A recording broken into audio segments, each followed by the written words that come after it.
All right there, everyone. President Trump has been officially acquitted, and in the process, the ever-dwindling never-Trumpers have a new champion in Mitt Romney, the failed presidential candidate who now officially has more in common with Chuck Schumer and Nancy Pelosi than he does with Donald Trump. We're going to be taking a look at the vote and why we were able to predict that President Trump would come out of this impeachment fiasco stronger than ever, and why the Democrats, and as it turns out, Mitt Romney, would come out all the weaker. You're going to love it. Before we do, let's give a huge shout out to the sponsor of this video, and that's our good friends over at Virtual Shield. You know them well. If you're not using a VPN or virtual private network on your desktop, tablet, or mobile device while browsing the internet, then you really are exposing yourself to a lot of potential danger. But thanks to our good friends over at Virtual Shield, protecting yourself from hackers and from identity theft, frankly, has never been easier. And in order to honor the passing of one of the NBA's all-time greatest athletes,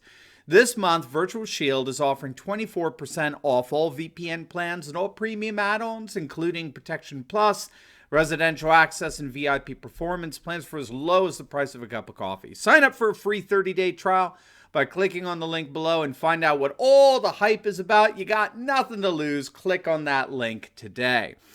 Well, it's over. The impeachment circus is finally and officially over. President Trump was acquitted by the Senate. The only Republican to join along with the Democrats was good old Mitt Romney. You know the old joke, right?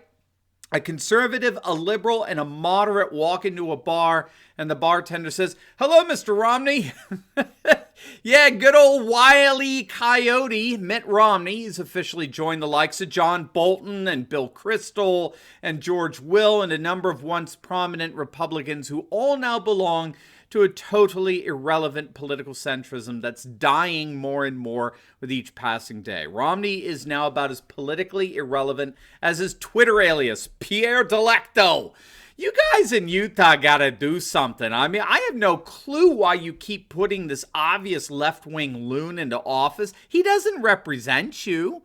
You can't have Mike Lee and Mitt Romney. I mean, they're literally oil and vinegar. But hey, you know, that's for you guys to decide. I'm just saying, you're like one of the most conservative states in the union, and you give us people like Orrin Hatch and Mitt Romney. I mean, I literally don't get it. But nevertheless, the impeachment is officially over.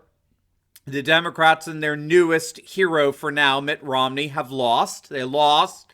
And everyone who had an ounce of common sense knew they would lose. And we knew it from the very beginning.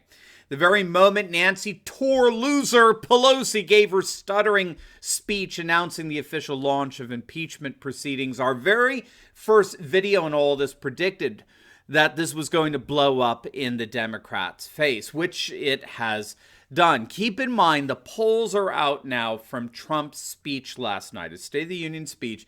The CBS poll taken right after the speech showed 76% of the people who watched the speech approved of Trump's performance, which included 97% of Republicans. Mitt, right? 97. Mitt's representing the other 3%. 97% of Republicans, even 30% of Democrats, which is very good. But the real gold, the pay dirt, is what independents thought of the speech. And you ready for this? They found a whopping 82% of independents approved of the speech and President Trump's nationalist populist agenda for the nation. A CNN poll found that nearly 60% of viewers had a very positive reaction to Mr. Trump's speech, with only 17% having a somewhat positive response. And this just capped off what in many respects has been a nightmare scenario for the Democrats. And that's the fact that Trump is standing at the end of impeachment with his highest approval ratings yet. The latest Gallup poll that came out this week has President Trump at his highest approval rating of 49%. Rasmussen has had Trump at 48% throughout the week. He's, of course, just come off this massive win in the Iowa caucus. Trump won 97% of the vote against his two other challengers, each of whom were able to garner no more than 1% of the vote. Trump actually got more votes in Iowa than Obama did back in 2012 with his reelection. And I think in light of all this, we have to stand back and appreciate what an abject failure the Democrats have been in all this. I mean, literally, if you think it through, literally, things couldn't be worse for the Democrats. Our very first video, all of this, when Nancy Pelosi stuttered out her announcement that they would be impeaching the president, our very first video was entitled, "Impeachment Will Destroy the Democrats." Okay, and we knew from the very first day this was all going to blow up in their faces. In other words, we knew that the polls would show two trends. There would be an increasing amount of opposition towards the Democrats and their push to impeach President Trump on the one hand, and there would be an increasing steady increase in the approval of President Trump on the other. And the reason was rather simple. The huge risk that the Democrats were taking was that they would increasingly appear to be the Washington establishment actively attempting to destroy a populist leader who campaigned against that establishment. That's why we predicted this would eventually blow up in the Democrats' face. The Democrats risked appearing to look more and more like a Washington establishment trying to destroy a president who campaigned against that establishment, and in doing so, they would thereby harden and solidify Trump's political base that elected him in 2016. Trump was elected to drain the swamp, and what are we seeing? What's the swamp trying to do to it? They're trying to impeach him. And so the logic here is that the more the Democrats attempt to thwart and sabotage Trump, the more they legitimize his 2016 campaign. That's the major risk that the Democrats took going into this. In trying to impeach Trump, they only make him stronger in that they only further verify and confirm the legitimacy of his campaign. And so we predicted that we would be seeing these two trends coming out of all this. The first trend would be an increasing opposition against impeachment on the one hand, and an increase in support of President Trump on the other. And those two trends, those two trajectories really would put a massive amount of pressure on the Democrats, and most especially the Democratic presidential candidates, causing the party and candidates themselves to eventually crack up. And what did we see last night? What did we see at the State of the Union with Nancy Tor Loser Pelosi? I mean, she cracked. When she started, tearing up a speech that included the families of victims of illegal immigrant murderers and a baby who survived after being born prematurely and a fourth grader who's now going to be able to go to the school of her choice because the president gave her that grant. She tore up a speech that 80% of the nation adored. I mean, gang, you got to let that hit you. Pelosi cracked. She utterly cracked up last night. And what we predicted has happened. And I'll say that I think things in many respects are even worse than I thought they would turn out. I didn't see a Democrat defecting over to the GOP, but that happened with Jeff Van Drew of New Jersey. And judging from the size of the crowds at that Trump rally in Wildwood, New Jersey last weekend, he made the right call. We did make the call about Joe Biden. The Biden campaign, as we're finding out in Iowa, appears to have absolutely collapsed. And he has only the Democrats to blame for with that. If it weren't for this ridiculous Ukraine non-scandal, if it weren't for this fabricated impeachment circus, we wouldn't even know that Hunter Biden existed, let alone quid pro Joe's involvement in getting the Ukrainian prosecutor fired who was investigating his son. Now, I mean, Joe looks to be done here. I mean, forget New Hampshire. It's Bernie's territory. We're going to have to see what goes on in South Carolina. We'll have to see what happens on Super Tuesday.